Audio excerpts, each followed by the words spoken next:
Welcome everyone, this is Rafael Hernandez and you are listening to Believe in Barcelona. So yeah guys, this was definitely one of the best weeks of the year for Barcelona. First of all, because I would say that very few of us actually expected Barcelona to be in this position during many times the season, and we can go back to the start of the season. I would say that very few of us would actually expect Barca to challenge for anything. Messi wanted to leave. We had a declining squad that simply wasn't renewed correctly, and of course we at some point Atletico Madrid was actually 12 points ahead of Barcelona in La Liga. So yeah, the overall feelings surrounding the club were really poor too. Bartomeu was still in power, and to think how things have actually changed since then is nothing short of amazing. Bartomeu leaving in October, we had the elections delayed, a lot of controversy with Tusquets, and finally Laporta winning the comeback and winning the Spanish Cup. Everything was just completely unexpected and of course absolutely great. The cup win was amazing. When put into context, it was one of the hardest and most interesting cup wins ever for Barcelona. Simply amazing. And of course, now after the defeat at El Clasico, few would have expected Barca to be in a position where we can actually win the remaining 6 matches and we would be champions. But not only that, but actually we can win 5 matches and draw against Atletico Madrid and still win the La Liga. And this is such a privileged position. Real Madrid actually dropped points in 2 consecutive matches, and that was fantastic for us. And of course, we had the big win against Getafe. That fantastic first half, fantastic performance by Messi. And honestly, the drop off in the second half was a bit worrying, but before I get to that, I want to discuss a little bit more of the situation that we had this season, and of course, what an unprecedented bottle job by Atletico Madrid. Of course, it's not set in stone yet that they're not going to win the league. Barca could lose matches, Barca could drop points. Absolutely, it's football. Anything could happen. And Sevilla are actually in a very good position to actually be challenging Real Madrid, Barcelona, and Atleti for the title in the final 6 rounds. And this is quite crazy. This is quite unexpected. 5 rounds actually, because Barca needs to play the delayed match against Granada that was delayed because of the Spanish Cup final. So yeah, first of all, let us begin with the Getafe game. Overall, Messi was absolutely incredible in that first half. He created every single chance in that half. He dominated Getafe. He scored 2 amazing goals, and it was one of his finest performances this season, without a doubt. That was vintage Messi at his best. And not only Messi was great, but Frankie De Jong too. He was incredible. And overall, Frankie's year, his entire 2021 has been incredible. He's been one of the best players in the world this year, and no one seems to be talking about it. He deserves a lot of praise because he's been played as a center back for part of this year, and he's actually performing very competently there in a back three. Not only that, but when he plays in his preferred position, he's been amazing too. And overall, he's like 3 of the world's best midfielders rolled into one. He can do everything. His drives and to bring the ball forward were absolutely incredible, and his participation on the goals too. He's everywhere, and this is exactly what Barca needed. Barca needs midfielders like Frankie, the kind of that can dominate the match, but dominate the match with the ball, not without it, because there are many great to world class midfielders in the world that can actually play very well without needing much of the ball. But Frankie is all about the ball. Even though without the ball, his marking, his defending has really improved for the past 2 years since he joined from Ajax. And overall, I'm really pleased with how he's playing lately. And of course, he was really unfortunate with his finishing against Villarreal. Absolutely, but I he has a lot he has a lot of credit with us. It's not something that worries me. And of course, it's not up to Frankie to actually finish chances, it's up to the forwards. Let us not forget that Barca has rarely relied on midfielders to score most of the team's goals. And of course, we are missing a center forward. We have missed it. We have missed someone like yes Suarez for most of the season. Even though if Suarez had stayed, I've said this many times before, I think that he would have performed very poorly, and it was time for him to leave. It was just unfortunate how he was actually basically he suffered an expulsion. He was sent off from Barcelona, and that was very ungrateful at the club. It was one of the biggest Bartomeu mistakes, and maybe we might still regret it. I'm not sure. Maybe if we win La Liga, Suarez despicable exit from Barcelona, the way that it was done, will be forgotten. But overall, let us worry about that later. And of course, Pedri has really looked tired for the past few weeks. He's absolutely exhausted. He's gassed, and he needs rest.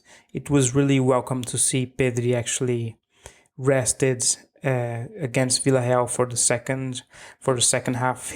For he likes Moriba, absolutely we need Pedri rested, because the guy, the kid and Frankie have been playing almost all of Barcelona's matches since the start of the season.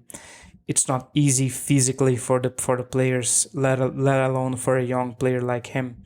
And of course, one thing that really worries me about Pedri is not the drop in the quality of his performances, but the fact that maybe overplaying Pedri might actually cause damage to his body, much like of what happened to Michael Owen. I would say that Owen is the best example of how overplaying can simply curtail a promising world class player's career. But I would say we just have a few more matches remaining, thankfully, and then Pedri can get more rest. Maybe he will be rested against Granada too. And I want to praise Serginho Dest a lot. It was clear from the start that Barcelona wouldn't miss Semedo. I would say that right now even Wolverhampton wouldn't be missing Semedo. He was always mediocre, below average at times. So yeah, he's not missed, and the way that Dest is playing lately, he's doing everything that Barcelona right back has to do when attacking. He takes risks, he loses the ball, yes, but it's part of his creation. But he doesn't hide. He's always fighting for the ball. He's always trying to dribble. He's always trying to create something, and that is really praiseworthy. Absolutely wonderful. And his first half against Villarreal was incredible too. And of course, how can we forget those two goals against Real Sociedad too? Just incredible. This guy is a godsend for Barca, and of course, it's going to be much easier for Barca to pay 20 million for Ajax this summer. In case you don't know, Barca actually signed Des from Ajax for around 400,000 euros, and the club was set to pay the rest of his transfer fee later, because the club simply didn't have money. At least Bartomeu did something correctly, which is a big surprise. And speaking of surprises, Langley has still is a liability. He scored that unfortunate goal against Getafe. I wouldn't put it on him, absolutely not. But it was vintage or at least what we are expected of Lenglet during the season. He has made so many mistakes at the back, on goals, penalties, positional mistakes, and I really hope that we can actually recover Lenglet to his best. I'm not sure that we will, but I think that he deserves to stay at least for another season to prove himself in a better environment, because it has been a few chaotic years for Barca, and maybe he will develop better and recover his best form under a more stable environment at Barca. And of course, we have Paul Torres at the other side during the Villarreal match too. He's a very promising centre back. Barca has had their eyes on Paul Torres for a long time now, and Atletico Madrid and Real Madrid too. So unfortunately, the club really doesn't have money. It has a lot of transfer fees to pay, a lot of loans to pay back. So I'm not expecting any kind of big signing this summer. I just want to get this out of the way. And of course, we have Eric Garcia too. Eric Garcia is definitely coming. It's actually fantastic to see that Laporta is renegotiating the terms with Eric Garcia, because what Bartomeu actually tried to do with Eric Garcia, just shower the kid with money for him to sign for Barca, was really ridiculous. He hasn't even had a single full season of experience at the top level. That would be ridiculous. And of course, Busquets has been incredible. He's really picking up speed, and I would say that we are really overlooking Griezmann's season two, or to better put it, his year. He's having a fantastic year for Barca. Griezmann, that is. He opened the scoring in the cup final. He scored many key goals in the Spanish Cup, and now he's scoring many key goals, important goals for Barcelona in the league too. And of course, absolutely fantastic finish to level the score, against Villarreal, and he was really smart to capitalize on another big mistake to put us ahead. That was fantastic. I still don't think that Griezmann is the perfect fit for Barcelona. Maybe he never will, but he is always willing to adapt. He doesn't give up. He's always trying, and it was good to see Messi actually giving the penalty to Griezmann. And of course, all of us wanted Messi to score the penalty and score his first hat trick of the season, but Messi doesn't care about hat tricks or records or anything like that. He cares about the team, and Griezmann actually answered Messi's kindness by scoring 2 goals against Villarreal, as I said. So it was a big, a massive win for the entire team. And I want to speak a little bit about Ilaix Moriba too. He is one of those special kids from La Masia that Barca actually made an effort to keep at the club. I think that I said this in on previous podcasts too, and it was clearly worth it. It's clear that Koeman trusts the guy, and every time that he comes on pitch, he is doing things right. His positioning is great. The way that he holds onto the ball, the way that he plays in possession is absolutely fantastic.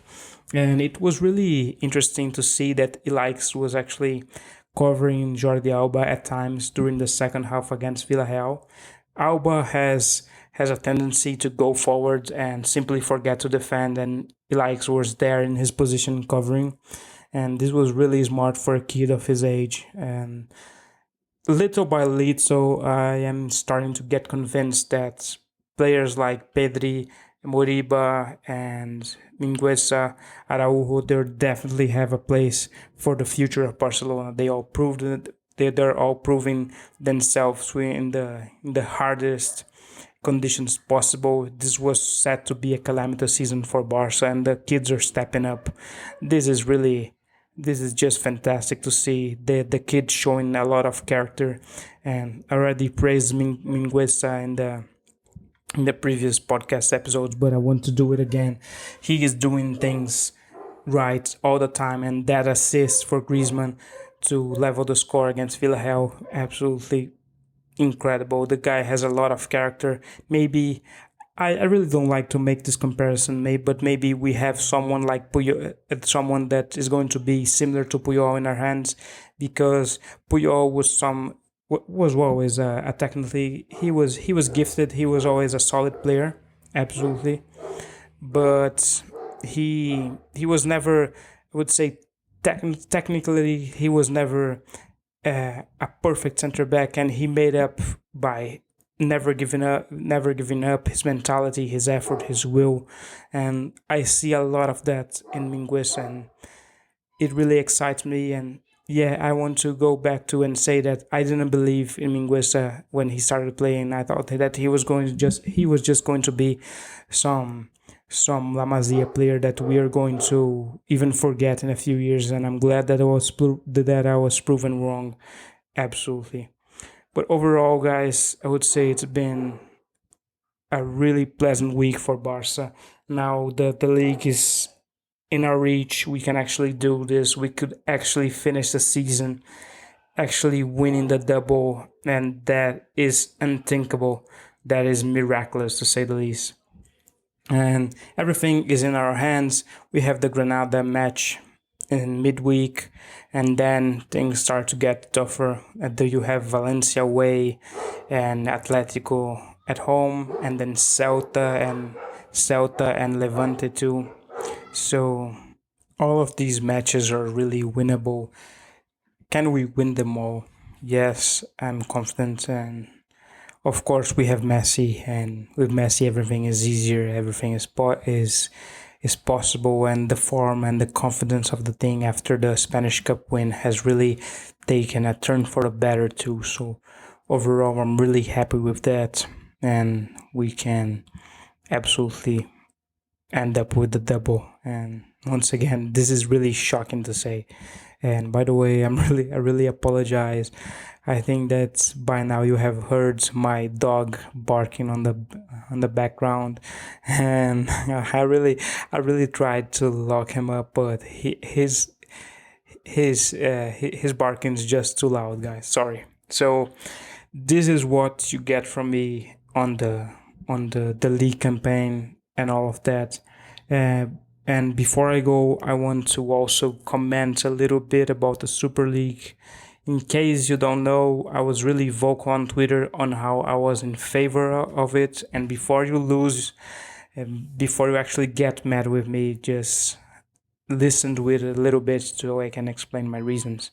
So first of all, the way that the Super League was announced was really precarious. It was pathetic. Just at the end of Sunday, and then it was just one of the biggest PR disasters that I ever seen in my life. It was awful how things were done, and if it was done with a little bit more tact and more transparency, things could have happened, and I am confident that nothing is going to happen, at least not for now. Football is going to stay as it is, or at least I wish it would, because the changes for the Champions League into 2024 are coming either way. Maybe they will be pushed forward to please the big clubs. And now, to explain why I support the Super League, I have a very different view of the future of the sport as many fans.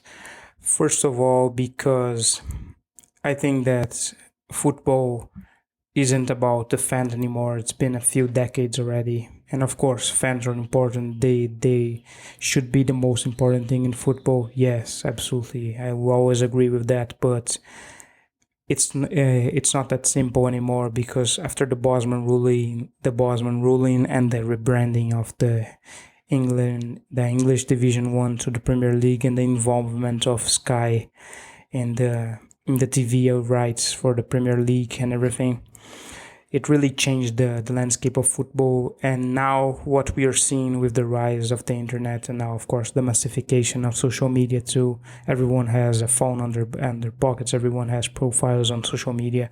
So basically the biggest clubs in the world are simply becoming bigger and bigger by the day. They are gathering a lot more strength, a lot more money, a lot more fans than others. And I was being optimistic about the Super League if it was done correctly, not like the way it was announced. If things were transparent and there was actually no founding members, no fixed positions for these historical clubs, I think it was ridiculous the way that it was announced. It wasn't going to work, and there were 12 clubs under the three invited, and how about the other five?